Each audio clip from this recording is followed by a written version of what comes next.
Ravi de vous retrouver dans cette édition d'information. Pour commencer, en Guinée, près de 1000 personnes se donnent la mort par an liées à la santé mentale. Les causes de cette maladie sont liées à beaucoup de facteurs dans la vie de l'homme et peuvent avoir des conséquences fâcheuses pour ceux qui en souffrent. Un psychologue a été consulté sur la question, vous l'entendrez dans ce journal. Et direction la commune urbaine de Kassa, ce soir, nous vous ferons découvrir la plage de Soro. Autrefois à l'abandon, cette plage attire la convoitise de plusieurs touristes guinéens et étrangers, ce grâce aux travaux de réhabilitation du site entamé et qui donne le goût d'en visiter. Vous allez le voir en fin de journal, la beauté de cet endroit paradisiaque. Voilà pour les grandes lignes. Bonsoir et bienvenue à tous.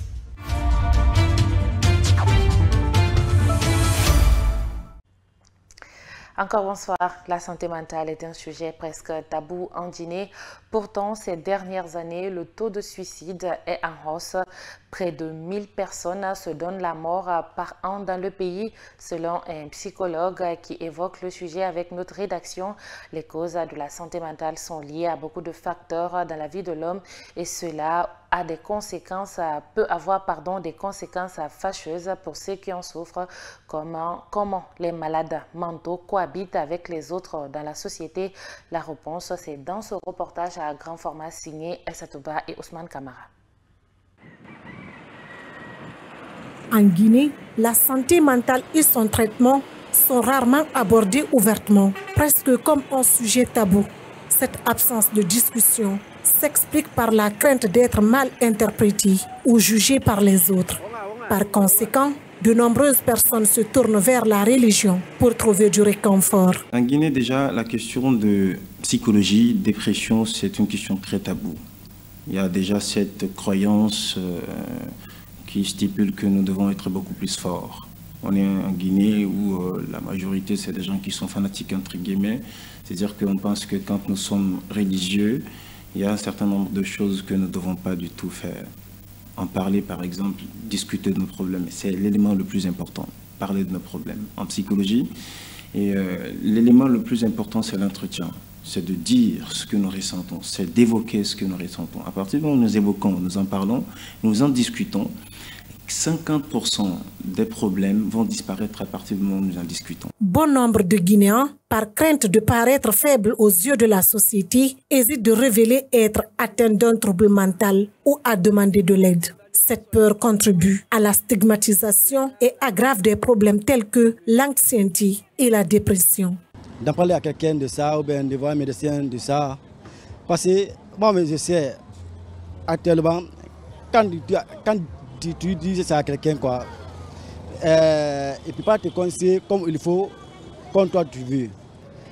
Parfois je me couche à la maison, je pleure. Parfois j'ai mon mari qui me soutient dans tout ce que je fais, je l'en parle et ensemble on trouve la solution. Parce qu'en Guinée c'est pas facile, Donc c'est genre de voir un psychologue, c'est pas ici. À l'Occident on peut, mais ici c'est pas facile. Surtout l'entourage. Ce psychologue classe les différentes formes de dépression en présentant une compréhension nuancée. Du trouble dépressif majeur au trouble dépressif persistant, le spectre est varié et complexe. Nous avons premièrement la dépression réactionnelle et c'est cette dépression qui est causée souvent par des problèmes, par des difficultés souvent que nous traversons. Et ça peut être des difficultés économiques, ça peut être, j'ai terminé les études, il n'y a pas d'emploi et souvent ça pousse au suicide. Nous avons aussi un deuxième type de dépression qu'on appelle la dépression qui est causée par ce qu'on appelle les problèmes et les difficultés que nous traversons. Ça peut être un accident de circulation, ça peut être des problèmes conjugaux, ça peut être lié à la violence physique et verbale, ainsi de suite. Donc ce sont ces éléments qui poussent généralement des gens en Guinée, surtout dans le cas guinéen, au suicide, soit à mettre fin à la vie de quelqu'un ou à mettre fin à sa propre vie. En Guinée, de nombreuses personnes sont confrontées à des problèmes de santé mentale en raison du rejet, de l'isolement, des commentaires désobligeants et du harcèlement. Malheureusement, elles subissent également des préjugés. Récemment, on a entendu des jeunes qui sont suicidés à Cancan, des étudiants qui sont entrés en phase terminale des études. Récemment, on s'est déplacé pour la formation des fonctionnaires qui doivent entrer en fonction publique et qui m'ont dit des choses mais incroyables. ils n'ont pas d'espoir, des gens qui terminent les études, qui n'ont pas d'espoir, qui se disent qu'ils n'ont rien à perdre.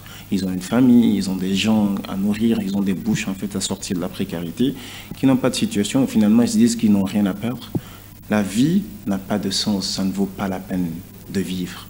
À partir du moment où je vis, je vois ma responsabilité en face et que je ne peux rien faire. Une personne sur 5 présente un trouble de santé mentale au cours de sa vie, selon les estimations de ce psychologue. Malgré ces chiffres éloquents, la maladie mentale demeure un sujet tabou.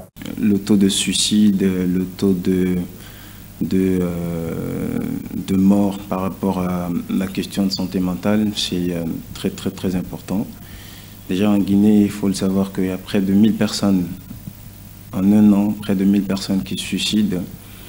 Et si déjà une population de 12-14 millions d'habitants, il y a près de 1000 personnes qui se suicident, c'est qu'il y a un réel problème. En Guinée, avec une population de 12 à 14 millions d'habitants, il n'existe que 5 psychologues. 3 d'entre eux sont âgés. Il ne reste que 2 jeunes professionnels et un hôpital psychiatrique pour aider. Une institution dédiée uniquement aux personnes souffrant de troubles mentaux. Actuellement, il n'existe pas d'établissement qui s'occupe directement de la dépression. Dans le domaine de la justice, les inspecteurs qui ont établi le rapport incriminant l'ancien ministre de l'enseignement préuniversitaire et de l'alphabétisation et l'ancien directeur de cabinet du même département n'ont pas comparu ce mercredi à la CRIEF. Pourtant, le juge Yagouba Konté avait pris une décision à cet effet pour inviter ces derniers à venir à s'expliquer sur le travail effectué et qui a traduit les 2 cadres du MUPIA en justice pour des faits présumés de détournement des deniers publics. Cette décision a été reconduite à l'audience de ce jour. En Soubaï le Baldé.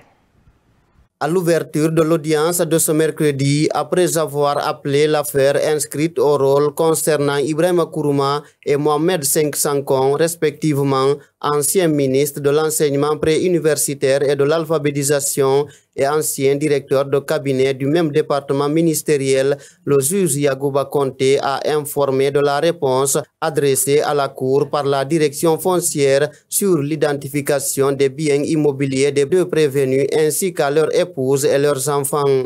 Concernant la datu, Yagouba Konté a déclaré avoir eu des informations selon lesquelles cette direction n'est pas habilitée à procéder à un tel travail. Qu'il revient, poursuit-il, à la DOCAD, Direction nationale des domaines et du cadastre, de pouvoir identifier les biens non enregistrés des prévenus. L'autre point essentiel débattu à cette audience est celui relatif à l'absence des inspecteurs qui ont élaboré le rapport qui accuse les 2 anciens cadres de l'éducation d'avoir détourné des montants en francs guinéens et en dollars. Les débats sur ce point d'achoppement ont été houleux entre les avocats de 2 parties et le parquet spécial de la CRIEF.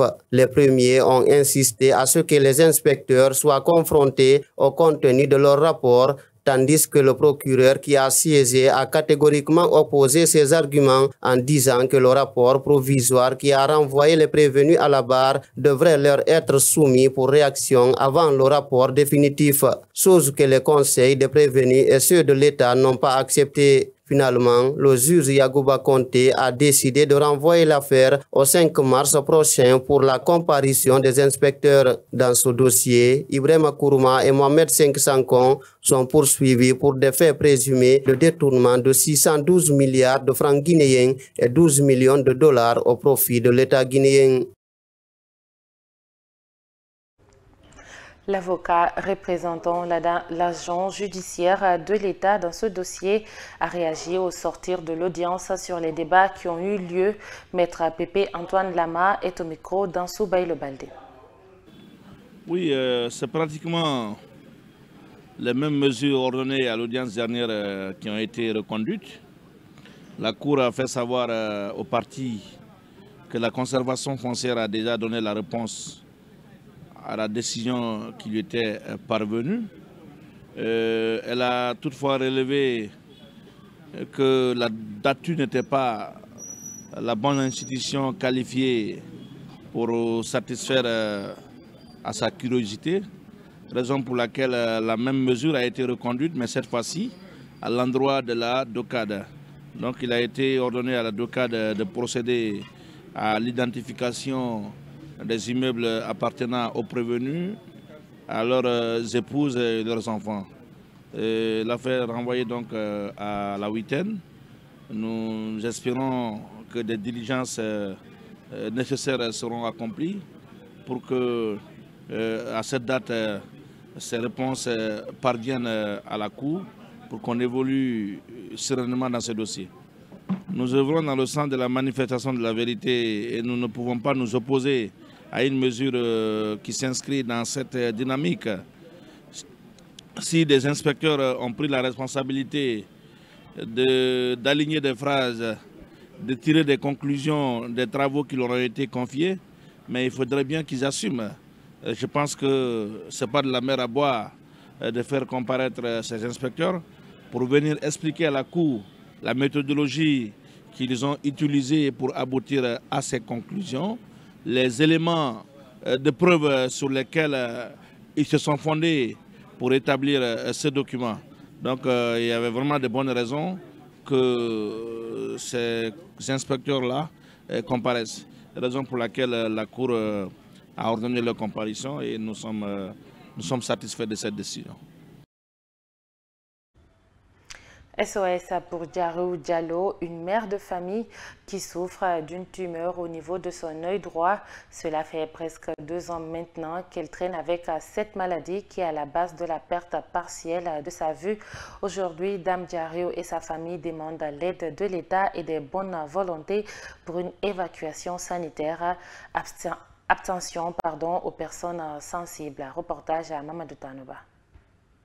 Il y a près de 2 ans depuis que l'œil droit de Djariou Diallo a commencé à développer cette tumeur. Une tumeur qui a provoqué la perte de l'usage de son œil. Aujourd'hui, la souffrance est énorme pour cette mère de famille qui vit une situation très difficile par manque de moyens financiers.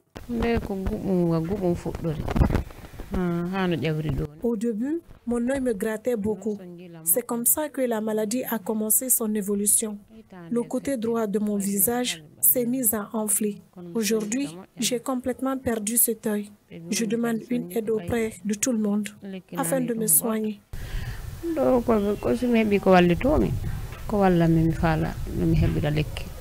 Depuis le début de cette maladie, Alpha Omar Diallo, l'époux de Djariou Diallo, a investi toutes ses économies dans le traitement de l'œil de sa femme. Mais hélas, la famille Diallo appelle l'État et les bonnes volontés à l'aide pour le financement du traitement de l'œil de Djariou. Nous sommes allés dans plusieurs structures sanitaires pour les soins de ma femme. On est parti à Donka. De là, ils nous ont dit de nous rendre à l'hôpital Jean-Paul II. Elle vient de commencer la chimiothérapie. Mais pour vraiment se soigner, les médecins nous ont recommandé une évacuation sanitaire. Nous demandons de l'aide à tout le monde. Djariou Diallo fonde tout son espoir sur une assistance des Guinéens pour recouvrer sa santé dans les jours à venir. Comme annoncé à l'entame, nous vous amenons à la découverte de la plage de Soro située à l'île de Kassa. Cet endroit paradisiaque retrouve peu à peu ce qui faisait sa beauté dans le passé. Les travaux de réhabilitation entamés récemment poussent désormais les visiteurs guinéens et les touristes étrangers à faire la traversée pour profiter de l'océan Atlantique. Reportage à Mamadou Tanouba, Ousmane Kamara. Nous sommes à Soro, sur l'archipel des îles de l'Os qui couvre 60 km². Située sur l'île de Kassa, la plage de Soro est la plus proche de la capitale Conakry. Pour s'y rendre, il faut emprunter un bateau-taxi avec une escale au débarcadère de Kassa, puis continuer à moto-taxi. Les week-ends, les Conakrykas et les touristes prennent du plaisir à profiter du sable blanc de la plage et de ses eaux. Ces derniers temps, des efforts ont été multipliés pour rendre l'endroit plus attrayant afin d'attirer les touristes. Le site que vous voyez n'était pas comme ça. Quelqu'un me rappelait tout à l'heure, il dit « Monsieur le maire, bravo », parce que 2006-2007, je connaissais ici, toutes les pirogues là n'existaient pas. Et aujourd'hui, je vois la plage remplie. J'ai dit oui, il a fallu l'implication et l'implication des uns et des autres. Et merci parce qu'avant, entre guillemets, un touriste vient dans les îles, quand il se promène, on vient, on l'agresse. Et là, il n'y avait rien, c'était la brousse et autres. Mais avec la volonté, la passion, on est parvenu à ce résultat. Le président de la délégation spéciale de la commune urbaine de Kassa et son équipe se projettent vers l'avenir. Aujourd'hui, il compte créer une plage artificielle à Fotoba.